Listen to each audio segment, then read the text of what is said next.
माँ तुम ऐसी होती हो, दिल को छू लेने वाली कहानी। विमल बहुत परेशान था। उसे समझ में नहीं आ रहा था कि वो इस परिस्थिति से कैसे निपटे।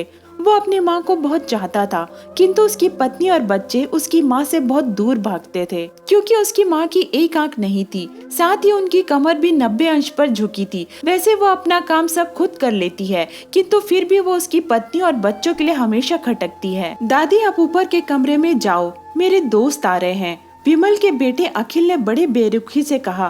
पर बेटा, मैं तो यहाँ बहुत दूर बैठी हूँ। विमल की माँ ने बहुत प्यार से कहा। नहीं, आप उनके सामने मत रहो, वो मुझे चिढ़ाते हैं। अखिल ने जोर से डांटते हुए कहा। क्या हुआ अखिल, क्यों चिल्ला रहे हो? विमल की पत्नी कामिनी ने किचन से ही आवाज लगाई। देखो ना माँ, ये दादी यही ड्राइंग रूम में बैठी हैं और मेरे दोस्त आ रहे हैं। अखिल ने शिकायत भरे लहजे में कहा। माँ जी, आप ऊपर चली जाओ, क्यों हम लोगों को लजवाती हो? कामनी ने बेटे का पक्ष लेते हुए कहा। बेचारी सरस्वती चुपचाप उठकर जीने के सहारे ऊपर जाने लगी। कमर झुकी होने के कारण उन्हें ऊपर चढ़ने में बहुत परेशानी हो रही थी, किंतु वो पूरी ताकत से ऊपर के एक अकेले कोने वाले कमरे में जाकर बैठ गईं। विमल बाजू के कमरे में सब कुछ सुन रहा था। उसे कष्ट हो रहा था कि उसकी माँ को अपमानित होना पड़ रहा है, किंतु वो असहाय था। अगर वो कुछ कहता है तो पत्नी और बच्चे उसका विरोध करने लगते हैं। दूसरे उनके तर्क भी सही लगते हैं, क्योंकि वो एक प्रशासनिक अधिकारी था। उसका सामाजिक स्तर बहुत ऊंचा था। उसकी ससुराल भी एक उच्च घराने में थी, अतः वो चुपचाप इस तरह हर दिन अपनी माँ को अपमानित होते देखता रहता था। रात को विमल की पत्नी ने कहा, देखो जी, आप कुछ करो। कल कलेक्टर साहब की पत्नी आई थी। माँ जी अपनी देसी धुन धारा में उनसे मिली। मुझे बहुत शर्म आ रही थी बताते हुए कि ये मेरी सास है। मैंने कह दिया कि दूर के रिश्तेदार है, इलाज कराने आई है। विमल को रोना आ गया, किंतु फिर भी वो चुप रहा। उसे समझ में नहीं आ रहा था कि वो क्या करे। अपने बेटे की मनस्थिति को सरस्वती अच्छी तरह से जानती थी और बेटे को कोई कष्ट न हो, इसलिए वो हर बात को चुपचाप सह लेती थी। विमल बहुत उदास रहने लगा। एक तरफ परिवार और सामाजिक स्तर पर जीने की प्रतिबद्धता थी, तो दूसरी ओर माँ। आखिर माँ से अपने बेटे की हालत नहीं देखी गई। एक दिन उसने अपने बेटे से कहा, विमल बहुत दिन हो गए हैं, मैं अपने गांव जाना चाहती हूँ, मुझे वहाँ पहुँचा दो, मेरा यहाँ मन नहीं लग रहा। किंतु माँ, वहाँ तो कोई नहीं है, तुम्हारी देखभाल कौन करेगा? विमल ने आश्चर्य से पूछा। अरे, सब गांव वाले तो हैं, और वो तुम्हारे मामा जी तो उसी गांव में रहते हैं, और फिर हम सारी व्यवस्थाएं कर आएंगे ना।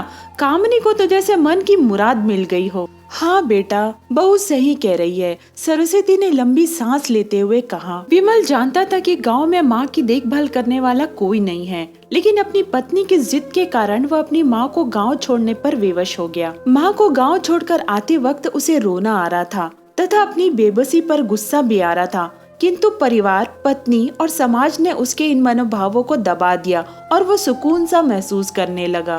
कुछ दिनों बाद उसके चाचा, जो अमेरिका में रहते थे, आने वाले थे। जब विमल बहुत छोटा था, उसके पिता जीवित थे तब वो भारत आए थे, और उसके बाद वो अब भारत आने वाले थे। पूरा परिवार और आस पड़ोस बहुत उत्साहित था। अमेरिका से विमल के डॉक्टर चाचा आ रहे थे। डॉक्टर रमेश ने जैसे ही घर में कदम रखा, सबने मिलकर बहुत उत्साह से उनका स्वागत किया। क्यों विमल, भाभी नहीं दिख रही, कहाँ है? डॉक्टर रमेश ने उत्सुकता पूर्वक पूछा। जी, वो गांव में रहती है, यहाँ उनका मन नहीं लगा, कामिनी ने सपाट लहजे में उत्तर दिया। डॉक्टर रमेश ने विमल की ओर देखा तो विमल ने अपनी आंखें झुका ली। डॉक्टर रमेश सब समझ गए। बोले, कल हम भाभी से मिलने गांव चलेंगे सब लोग। दूसरे दिन सभी लोग गांव के घर में पहुंचे। देखा कि सरस्वती को बहुत तेज बुखार है और वो पलंग पर असहाय पड़ी है। डॉक्टर रमेश दौड़कर सरस्वती के पास गए, उनके पैर छूकर रोने लगे। सरस्वती की यह हालत उनकी कल्पना से परे थी। वाह बेटा विमल, तूने तो नाम उजागर कर दिया।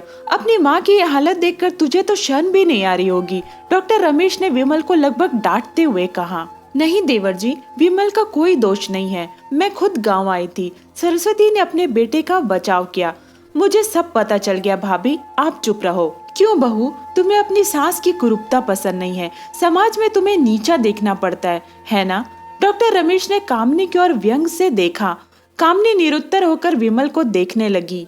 आज तुम जिस सामाजिक स्तर पर हो वो इन्हीं के संघर्षों की देन है। और बेटा विमल, तुम्हें शायद मालूम ना हो कि बचपन में जब तुम 1 साल के थे तब छत से नीचे गिरने के कारण तुम्हारी एक आंख फूट गई थी और तुम्हारी रीढ़ की हड्डी में भी समस्या थी। तब तुम्हारी इस कुरूप माँ ने अपनी एक आंख और अपना बोन मेरो तुम्हें देकर इतना सुंदर स्वरूप दिया था। कामनी बेटा, इतने सालों तक संघर्ष करके बेटे को प्रशासनिक अधिकारी बनाने वाली इस संघर्षशील औरत की तुम लोगों ने ये दशा कर दी।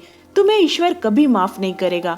डॉक्टर रमेश की आंखों से अश्रु जलधारा बह रही थी। अब भाभी, आप मेरे साथ अमेरिका जाएंगी, यहाँ इन स्वार्थी लोगों के बीच नहीं रहेंगी, डॉक्टर रमेश ने सरस्वती से कहा। विमल को तो कांटो तो खून नहीं था। डॉक्टर रमेश जो उसके चाचा थे, उन्होंने जो राज बताया उसके बाद तो विमल को यही लग रहा था कि उससे ज्यादा पापी इंसान इस दुनिया में और कोई है ही नहीं। वह दौड़ता गया और माँ सरस्वती के कदमों से लिपट गया। माँ, मेरा अपराध अक्षमय है। मैं जानबूझकर चुप्पी साधे रहा, आपका अपमान करता रहा। अब सिर्फ आप ही उस घर में मेरे साथ रहेंगी और कोई नहीं। विमल ने आग्नेय दृष्टि से अपनी पत्नी और बच्चों को देखा। कामिनी को भी बहुत पश्चाताप हो रहा था, किंतु उसकी हिम्मत नहीं हो रही थी कि वो सरस्वती से आंख मिलाए। सरस्वती ने कामनी की मना स्थिति को समझकर उसको पुचकारते हुए अपने पास बुलाया और विमल को डांटते हुए कहा, खबरदार, जो मेरी बहू को मुझसे अलग करने की कोशिश की तो तुझे ही घर से बाहर निकाल दूंगी। कामिनी और बच्चों ने सरस्वती के पैर पकड़ते हुए अपने व्यवहार पर माफी मांगी और माँ के हृदय ने सबको माफ कर दिया। आपको ये कहानी कैसी लगी मुझे कमेंट करके जरूर बताइएगा। और अगर आप ऐसी कहानियाँ और भी सुनना चाहते हैं तो प्लीज चैनल को लाइक और सब्सक्राइब जरूर कीजिएगा। मिलती हूँ ऐसी एक और प्यारी कहानी के साथ, तब तक के लिए थैंक्स फॉर वॉचिंग।